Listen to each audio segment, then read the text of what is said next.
Dalam hadis disebutkan Rasulullah Shallallahu Alaihi Wasallam bersabda, "Alaikum bisyifa'ain." Ya, adik-adik, nanti saya tanya nanti kalau minta tantangan. Alaikum bisyifa'ain. Jadi hendaknya kalian menggunakan dua penawar. Apa itu? Al-asali wal Quran. Nanti kalau ditanya nggak bisa jawab, nggak ada tanda tangan. Ya. Jadi ada dua penawar di sini yang disebutkan oleh Rasulullah Shallallahu Alaihi Wasallam. Saya tandain yang rame-rame pokoknya. Ya. Jadi ada dua penawar di sini disebutkan dalam hadis. Yang pertama adalah al-asal. Apa al-asal itu? Madu. Dan yang kedua adalah Al-Quran. Ini diriwayatkan oleh Imam Al-Bukhari dan diriwayatkan oleh Imam Al-Baihaqi. Di dalam hadis yang lain, riwayat Imam Al-Bukhari dan Imam Muslim disebutkan bahwasanya Rasul sendiri itu menjadikan Al-Quran sebagai penawar. Disebutkan bahwasanya Sayyidah Aisyah radhiyallahu anha ketika Rasul mengalami sakit, beliau mengeluh sakit pada tubuh beliau, pada badan beliau, maka beliau ini membaca Al-Quran untuk diri beliau sendiri. Apa yang dibaca? Yang dibaca adalah Al-Mu'awwidzat As-Salas. Jadi surat Al-Ikhlas, kemudian surat Al-Falaq, dan surat An-Nas.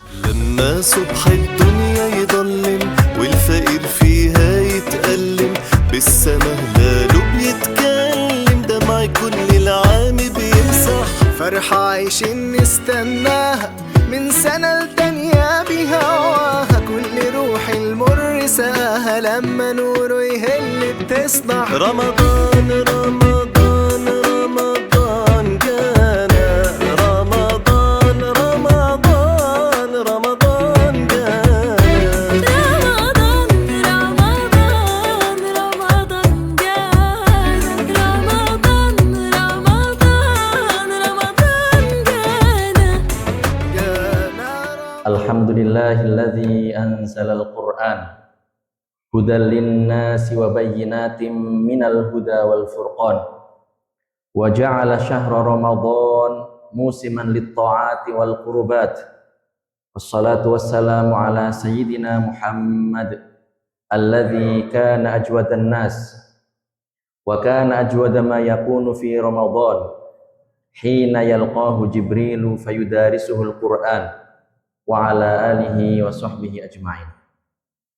Jamaah salat qiyamul lail Masjid Nur Hidayah yang dirahmati oleh Allah Subhanahu wa taala, marilah kita senantiasa bersyukur kepada Allah Subhanahu wa taala yang telah mempertemukan kita dengan bulan yang penuh berkah, yaitu bulan Ramadan.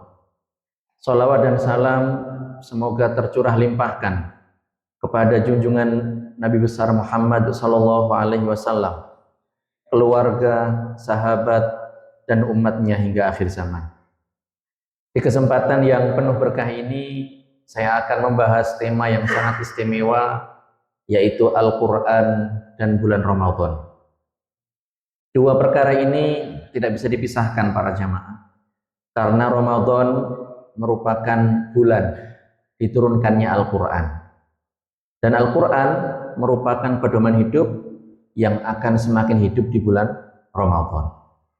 Di dalam Al-Quran di surat Al-Baqarah ayat 185, Allah Subhanahu wa taala berfirman, "Syahrul Ramadan alladzi unzila fihi al-Qur'an hudal linnasi wa bayyinatin minal huda wal furqan." Jadi bulan Ramadan ini merupakan bulan yang di dalamnya diturunkan Al-Quran, yang mana Al-Quran ini merupakan petunjuk bagi manusia, dan di dalamnya terdapat penjelasan-penjelasan mengenai petunjuk yang membedakan antara yang hak dan yang batil. Dan di ayat ini Allah Subhanahu wa taala menegaskan bahwa Ramadan ini bukan hanya sekedar bulan puasa, tetapi merupakan bulan Al-Quran, yaitu bulan turunnya Al-Quran. Oleh karenanya, barang siapa yang ingin mendapatkan keberkahan di bulan Ramadan, hendaknya memperbanyak interaksi dengan Al-Quran. Ya. Dan Rasulullah Shallallahu Alaihi Wasallam merupakan teladan, contoh utama kita dalam berinteraksi dalam Al-Quran. Disebutkan dalam hadis bahwasanya di bulan Ramadan ini beliau memperbanyak tilawah, membaca Al-Quran. Bahkan setiap malam malaikat Jibril ini turun dan melakukan murojaah bersama beliau. Dalam hadis yang disebutkan oleh Imam Al-Bukhari bahwasanya Rasulullah Shallallahu Alaihi Wasallam bersabda, "Kana Jibrilu yalqan Nabiyya Shallallahu Alaihi Wasallam fi kulli lailatin min Ramadan fayudarisuhul Quran." Jadi malaikat Jibril ini para jamaah di setiap malam di bulan Ramadan beliau ini turun, bertemu, berjumpa, berinteraksi, bersua dengan baginda Rasulullah Shallallahu Alaihi Wasallam. Kemudian keduanya ini saling membaca Al-Quran, saling menyimak bacaan Al-Quran. Makanya ada istilah tadarus di malam bulan Ramadan seperti itu. Karena memang itu yang dicontohkan oleh baginda Rasulullah Shallallahu Alaihi Wasallam. Dalam prakteknya ada yang baca, kemudian yang lain mendengarkan. Kalau dibaca sendiri apakah boleh? Monggo silahkan. Boleh. Orang kalau memang sudah lancar bacaannya, fasih bacaannya, sudah tahsin bacaannya, maka silahkan baca sendiri. Tetapi kalau memang belum, apalagi yang belum talaqi, maka sudah sepatutnya dia membaca terlebih dahulu kepada seorang guru untuk melakukan proses yang disebut dengan talaqi. Karena memang Al-Quran itu tidak cukup orang membaca, belajar huruf-huruf hijaiyah, mengenal huruf hijaiyah, alif, ba, ta, sa, kemudian tahu harokat, tahu tanda baca, setelahnya dibaca sendiri tidak cukup. Jadi setelah dia mengenal huruf hijaiyah, memastikan makhorijul hurufnya benar, memastikan tajwidnya benar, baru kemudian setiap ayat, setiap surat, setiap halaman, setiap juz itu dibaca di hadapan seorang guru untuk dikoreksi. Yang ini disebut dengan talaqi, sebagaimana dicontohkan oleh Rasulullah Shallallahu Alaihi Wasallam. Jadi dalam prakteknya boleh dibaca sendiri Al-Quran itu, boleh dibaca saling menyimak, boleh, dan seterusnya. Tapi dengan catatan yang tadi telah disebutkan. Kalau memang sudah lancar bacanya, maka silahkan baca sendiri. Tapi kalau belum lancar, perlu ada orang yang menyimak untuk membenarkan bacaannya tersebut, maka sebaiknya ini tidak membaca sendiri, tetapi diperdengarkan kepada orang lain, disimak supaya dikoreksi apabila terjadi yang namanya kesalahan. Para jamaah yang dirahmati oleh Allah Subhanahu wa taala, di dalam Al-Qur'an di surat Al-Isra, Allah Subhanahu wa taala berfirman, "Inna hadzal Qur'an yahdi lillati hiya aqwam." Al-Qur'an ini memberi petunjuk kepada jalan yang lurus, ya. Al-Quran ini memberikan petunjuk kepada jalan yang lurus, jalan yang benar. Jadi bukan sekedar bacaan Al-Quran itu, melainkan pedoman hidup. Dan bulan Ramadan ini melatih kita untuk kembali kepada pedoman tersebut. Bukankah Rasulullah Shallallahu Alaihi Wasallam bersabda, "Khairukum man ta'allamal Quran wa 'allamah." Jadi di antara sebaik-baik kalian adalah orang yang belajar mengaji Al-Quran, kemudian mengajarkannya. Dan itu dipraktekkan dalam tadarus. Yang sudah lancar, yang sudah talaqi, yang sudah menyelesaikan bacaan Al-Quran, mendapatkan sanad dari seorang guru, maka dia mengajarkan kepada yang lainnya. Maka orang ini telah mengamalkan hadis yang tadi telah kita sebutkan, yang diriwayatkan oleh Imam Al-Bukhari.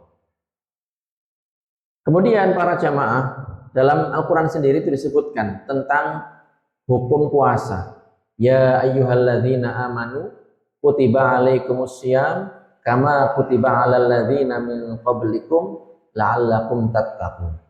Wahai orang-orang yang beriman, diperintahkan atau diwajibkan atas kalian melaksanakan ibadah puasa, yang mana ibadah puasa ini juga diperintahkan untuk umat sebelum kalian. Jadi bukan hanya umat Nabi Muhammad saja yang diperintahkan untuk mengerjakan ibadah puasa, tetapi juga umat sebelum Nabi Muhammad Shallallahu Alaihi Wasallam. Namun memiliki satu tujuan. Tujuannya adalah la'allakum tattaqun, supaya kalian bertakwa.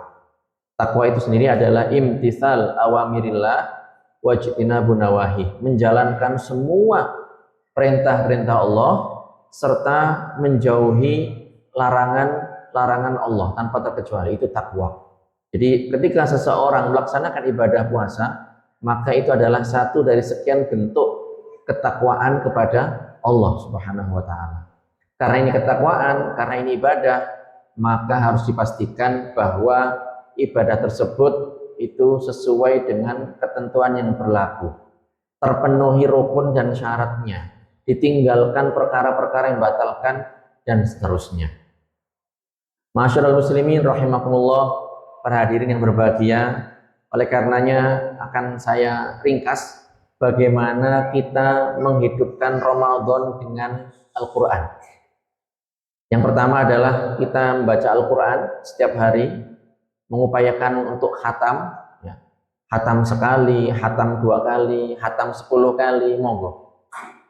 Sebagian ulama itu disebutkan bahwasanya mereka setiap malam itu khatam Al-Quran.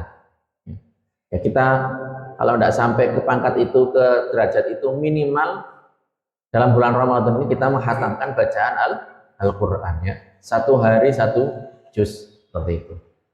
Kemudian mentadabburi, ya, merenungi makna dari ayat-ayat pilihan tentang sabar, wasta'inu bis-sabri was-shalah, tentang syukur, ya. Dalam Al-Quran disebutkan la in syakartum la azidannakum wa la in kafartum inna azabi lasyadid. Dan tentang takwa, banyak sekali ayat-ayat yang menyebutkan tentang takwa, begitu.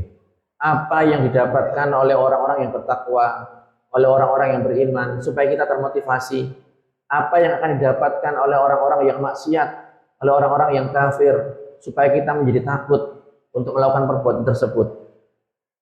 Kemudian juga termasuk interaksi dengan Al-Quran di bulan Ramadan adalah menghidupkan malam Ramadan dengan qiyamul lail, baik tarawih, ya, ataupun sholat-sholat yang lainnya, sholat witir dan yang lainnya, dengan membaca ayat-ayat Al-Quran. Kemudian tidak lupa juga kita lakukan di bulan Ramadan adalah melakukan yang namanya sedekah, amal sosial. Dalam hadis itu disebutkan kana Nabi sallallahu alaihi wasallam ajwadan nas. Jadi Rasul itu adalah orang yang paling dermawan, dan kedermawanan beliau ini semakin bertambah pada bulan Ramadan. Seperti itu. Kemudian bonus ini saya sampaikan bahwasanya Al-Quran ini juga terdapat rahasia penyembuhan dari berbagai macam penyakit. Jadi Al-Quran itu tidak hanya kitab suci yang mengandung ajaran dan penjelasan tentang kebenaran. Al-Quran ini juga punya manfaat sebagai obat penawar dari berbagai macam penyakit. Banyak faedah dan manfaatnya.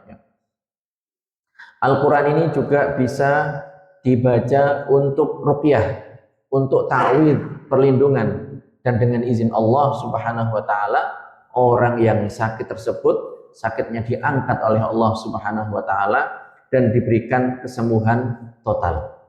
Dan ini disebutkan juga dalam ayat Al-Qur'an. Allah Subhanahu wa taala berfirman, "Wa nunazzilu minal Qur'ani ma huwa syifaa wa rahmatul lil mu'minin." Kami turunkan dari Al-Quran sesuatu yang bisa menjadi penawar dan merupakan rahmat bagi orang-orang yang beriman. Dalam hadis disebutkan Rasulullah Shallallahu Alaihi Wasallam bersabda, "Alaikum bisyifa'ain." Ya, adik-adik, nanti saya tanya nanti kalau minta tantangan. Alaikum bisyifa'ain. Jadi hendaknya kalian menggunakan 2 penawar. Apa itu? Al-asali wal Quran. Nanti kalau ditanya nggak bisa jawab, nggak ada tanda tangan. Ya. Jadi ada 2 penawar di sini yang disebutkan oleh Rasulullah Shallallahu Alaihi Wasallam. Saya tandain yang rame-rame pokoknya. Ya. Jadi ada 2 penawar di sini disebutkan dalam hadis. Yang pertama adalah al-asal. Apa al-asal itu? Madu. Dan yang kedua adalah Al-Quran. Ya. Ini diriwayatkan oleh Imam Al-Bukhari dan diriwayatkan oleh Imam Al-Baihaqi. Di dalam hadis yang lain, riwayat Imam Al-Bukhari dan Imam Muslim disebutkan bahwasanya Rasul sendiri itu menjadikan Al-Quran sebagai penawar. Disebutkan bahwasanya Sayyidah Aisyah radhiyallahu anha ketika Rasul mengalami sakit, beliau mengeluh sakit pada tubuh beliau, pada badan beliau, maka beliau ini membaca Al-Quran untuk diri beliau sendiri. Apa yang dibaca? Yang dibaca adalah Al-Mu'awwidzat As-Salas. Jadi surat Al-Ikhlas, kemudian surat Al-Falaq, dan surat An-Nas. Kemudian beliau ini meniupkan di kedua telapak tangan beliau dan mengusapkannya ke seluruh badan. Di panjenengan monggo, ini ikhtiar kita. Kalau seandainya kok capek-capek, pegel-pegel gitu, ini sebelum ke dokter atau setelah ke dokter juga boleh. Ini membaca surat Al-Ikhlas, surat Al-Falaq, dan surat An-Nas ya. Qul a'udzu itu. Qul a'udzu. Qul huwallahu ahad. Kemudian qul a'udzu birabbil falaq dan qul a'udzu birabbin nas. Ini dibaca ini. Tapi catatannya adalah dengan bacaan yang benar, panjang pendek diperhatikan, makhorijul huruf diperhatikan, harus beda antara ha dengan huruf h, huruf hamzah dengan huruf ain, dan seterusnya. Supaya apa? Supaya mendapatkan khasiat dan manfaat dari bacaan Al-Quran. Karena Al-Quran itu memberikan manfaat, ada ketentuan dan syaratnya. Orang yang baca itu harus ikhlas, mencari ridho Allah Subhanahu wa Ta'ala. Bukan karena nanti kalau seorang tokoh misalnya berdoa, nanti setelah pulang orang yang minta doa ini ngasih salam amplop, bukan itu. Tetapi tujuannya adalah mencari ridho Allah Subhanahu wa Ta'ala. Ya. Jadi itu Al-Quran mengandung manfaat, mengandung berkah, mengandung kelebihan yang tidak terhitung jumlahnya. Tetapi Allah Subhanahu wa Ta'ala ini mengkhususkan beberapa surat dan ayat lebih afdol dibandingkan dengan yang lain, dengan beberapa manfaat, dengan beberapa hasil dan kekhususan. Mudah-mudahan kita sekalian mendapatkan rahmat yang berlimpah dari Allah Subhanahu wa Ta'ala. Marilah kita jadikan Ramadan ini sebagai momentum untuk kembali ke Al-Quran. Kita jadikan Al-Quran sebagai sahabat kita, bacaan kita, penuntun dan pedoman kita, dan menjadi cahaya hidup kita. Ya. Allahumma arhamna bil Quran waj'alhu lana imama wa nuran wa hudan wa rahmah. Allahumma dzakirna minhu ma nasina wa 'allimna minhu ma jahilna warzuqna tilawatahu ana al-laili atrafan nahar waj'alhu lana hujjatan ya Allah ya rabbal alamin. Barakallahu fikum, mudah-mudahan bermanfaat. Mari kita meminta kepada Allah Subhanahu wa Ta'ala supaya diberikan istiqomah, jadi semangat dari awal Ramadan hingga akhir Ramadan. Alhamdulillah kita ini sekarang sudah sampai di hari ke berapa ini? Malam ke berapa para jemaah? 10 apa 11? Malam 11 ya, tergantung mulai puasanya hari apa.